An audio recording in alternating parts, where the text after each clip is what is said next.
Hello friends, இன்றைக்கி mini vlog வந்துட்டு நம்ம ஊர்லேருந்து வந்த நெக்ஸ்ட் டே. ஸோ வந்து நம்ம வந்த அன்றைக்கி பார்த்திங்கன்னா இந்த டைம் எந்த வேலையுமே பண்ணல, அன்பேக் பண்ணல, அதுக்கப்புறம் வந்து க்ளீன் பண்ணல, எதுவுமே பண்ணல. ஜஸ்ட்டு பெட் ஸ்ப்ரெட் மட்டும் மாற்றி விட்டுட்டு லைட்டாக தூசி மட்டும் நம்ம படுக்கிற ரூமில் தட்டிட்டு தூங்கி எந்திரிச்சாச்சு. அண்ட் அதுக்கடுத்த நாளுமே பார்த்திங்கன்னா தான் நான் வந்து எல்லா வேலையுமே ஒன்று ஒன்றா பண்ண ஆரம்பிச்சிட்டு இருந்தேன், அன்பேக் பண்ணிட்டு இருந்தேன். ரொம்ப உடம்பு சரியில்லை, நல்லா காஃப் அண்ட் கோல்டு இருந்தது எனக்கும் சாய்க்கும் சரி. அதனால் நல்லா தூங்கிட்டோம். ஒரு நாள் ஊர்லேருந்து வந்த ஃபஸ்ட் டே வந்து நல்லா தூங்கியாச்சு. அடுத்த நாள் வந்து கொஞ்சம் வெஜிடபிள்ஸ்லாம் வாங்கிட்டு ஃப்ரிட்ஜை ஃபுல்லாக டீப் க்ளீன் பண்ணிடலாம் அப்படின்னு சொல்லிட்டு பண்ணிகிட்ருக்கேன்.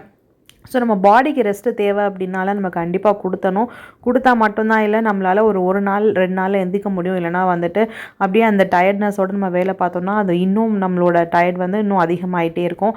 அப்புறம் ஃப்ரிட்ஜில் எல்லாத்தையுமே அந்த சைட் ஸ்டாண்ட்ஸ் எல்லாம் கழுவி நல்லா சூப்பராக க்ளீன் பண்ணி வச்சுட்டு அதுக்கப்புறம் சூடாக நல்லா இஞ்சி போட்டு ஒரு டீ குடித்தேன். குடித்ததுக்கப்புறம் ஒரு அளவுக்கு நல்லா இருந்தது. எஸ், இனிமேல் ரெகுலர் விலாக்ஸ்